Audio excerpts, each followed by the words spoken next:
사상 최대 불법 체류자 체포 추방작전의 가속 페달을 밟기 위해 트럼프 행정부가 30년 이상 금지해온 불법 취업자들의 납세 정보까지 부처 간 공유하고 체포작전에 나설 태세를 보이고 있습니다.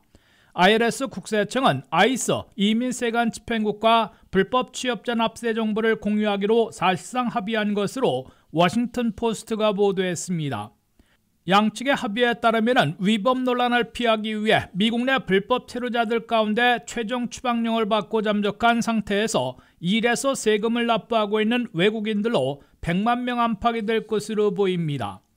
아이스가 먼저 최종 추방령을 받고도 잠적한 130만 명 가운데 70만 명의 이름과 주소 등을 IRS에 보내 납세 정보로 확인해 최신 주소와 전화번호, 이메일 등을 공유하게 됩니다. 아이스 이민세관 집행국은 최소 불법 취업자들 70만 명의 최신 주소와 전화번호, 이메일 등 납세 정보를 IRS 국세청으로부터 넘겨받아 체포에 나서게 됩니다. IRS 국세청이 아이스 이민단속국에게 불법 체류자로 보이는 외국인들의 납세 정보를 공유하게 되면 30년 이상 된 금지 관행을 깨는 겁니다.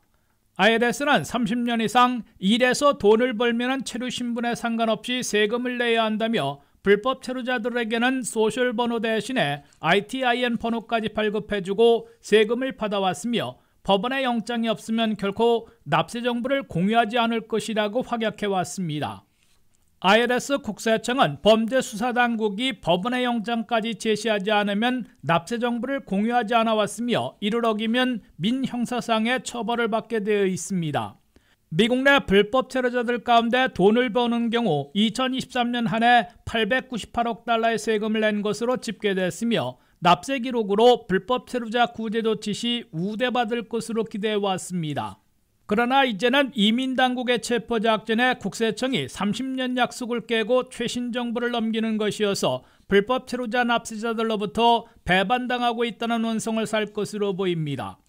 IRS의 위법 논란을 피하기 위해 아이스가 모든 불법 체류자들의 납세 정보를 요구하는 게 아니라 최종 추방령을 받고도 잠적해 형사수배자로 분류돼 법원 영장 발부된 도망자로 간주되는 130만 명 중에 납세자로 보이는 70만 명부터 요청해 납세 정보를 받아내려는 것으로 해석되고 있습니다. 2주 전 국토안보부가 불법 체류자로 보이는 70만 명의 이름과 주소 등을 국세청에 건네주고 납세 정보로 최신 주소와 전화번호, 이메일 등을 공유해 주기를 요청했습니다. 이에 당시 국세청장과 법률고문은 납세 정보 공유는 30년 이상 금지되어 온 것으로 위법 행위로 처벌받을 수 있다며 거절했습니다. 하지만 트럼프 대통령의 새로 지명한 IRS 국세청장 대행과 법률고문은 적극 검토로 180도 돌아서 범죄 수사 시 법원 영장이 있는 경우 납세 정보를 공유할 수 있다는 예외에 해당될 수 있다고 보고 최종 추방령을 받은 형사범죄자, 불법 체류자들에 대해서는 납세 정보를 공유하려는 것으로 해석됩니다. WKTV 뉴스 한면택입니다.